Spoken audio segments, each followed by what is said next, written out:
હવે આપણે ત્રીજો ડિપાર્ટમેન્ટ છે કહીએ કે લેબર રૂમ, બરાબર. તો લેબર રૂમની અંદર આવી રીતના અહીંયા ઇન્ફ્રાસ્ટ્રક્ચર રીતે છે કે લેબર રૂમની પહેલાં અમારા રૂમની વ્યવસ્થા છે તો અમે એને એએનસી પીએનસી વોર્ડ તરીકે બતાવ્યો છે. ડિલિવરી પહેલાં અને ડિલિવરી પછી થોડો ટાઈમ અહીંયા સ્ટે રાખીએ તો એને અનુરૂપ અહીંયા પણ બેડની સ્પેસ એ રીતે જ મેન્ટેન કરવાની. અહીંયા તો કે એએનસી પીએનસી એને અનુરૂપ જ આઈસી હોય, એને અનુરૂપ એના બધા એના પ્રોટોકોલ હોય એ બધું ડિસ્પ્લે કરવી પડે અહીંયા. પછી એનસી છે તો એને કેએમસી તો પીએનસી બોર્ડ રાખ્યું તો અહીંયા આપણે કેએમસી ચેર છે, અહીંયા જે પણ આઈસી અને પ્રોટોકોલ ડિસ્પ્લે, પછી ખાસા કર્ટેન એ બધી રીતે રાખવા પડે. હવે અહીંયા ટોયલેટ છે, ધારો કે ટોયલેટ બતાવવાનું છે તો એના ટોયલેટ બાથરૂમના અનુરૂપ એના ખાસ દરવાજો બહારની તરફ ખુલે એ રીતે આપણે બનાવવો જોઈએ. અને એને અનુરૂપ અહીંયા ધારો કે કમોડ ચેર પણ રાખેલી છે, બરાબર. અને એનો સ્ટેન્ડ છે અને સેનિટરી પેડના ડિસ્પોઝલની પણ આઈસી છે, બરાબર. અહીંયા ખાસ કરીને જો બતાવીએ તો એ રીતે આપણે આ બધું ડિસ્પ્લે કરવું જોઈએ.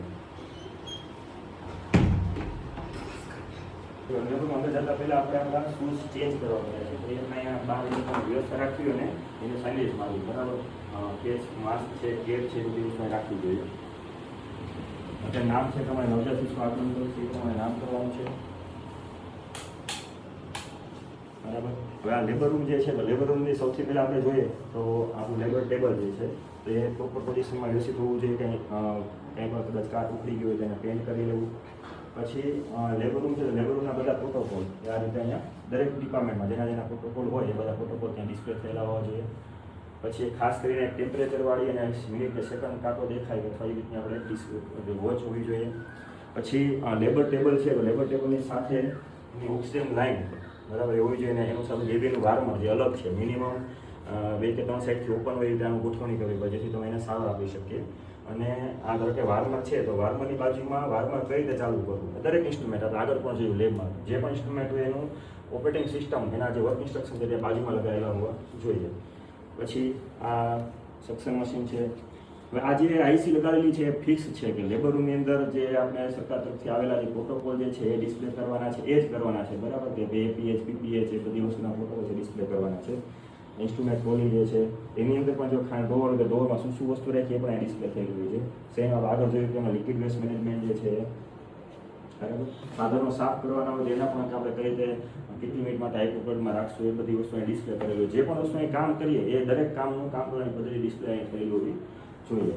પછી ખાસ કરીને આ જે ટ્રે જે છે તો ટ્રેનું નામ, એના કન્ટેન્ટ શું છે એ રીતના ડિસ્પ્લે કરેલા હોય અહીંયા રાખવાના. બધા ડ્રમ ને બધું છે, યુટિલિટી એરિયા છે, અંદર બધા ડ્રમ જે છે એ બધા અમે અંદર રાખેલા હોય છે. આ ફોરવેલિંગ ચેમ્બર છે. પછી આ જે ઇમરજન્સી મેડિસિનની ટ્રે જે છે ટૂંકમાં જે પણ ટ્રે એકવીસના ચેકલિસ્ટમાં બતાવેલી છે એ પ્રમાણે એની આપણે ટ્રેની બદલે આપણે પેટી બનાવેલી છે. આ બધી ટ્રે જે છે નક્કી થયેલી છે ટ્રે એમાં ઇન્સ્ટ્રુમેન્ટ સાથેની.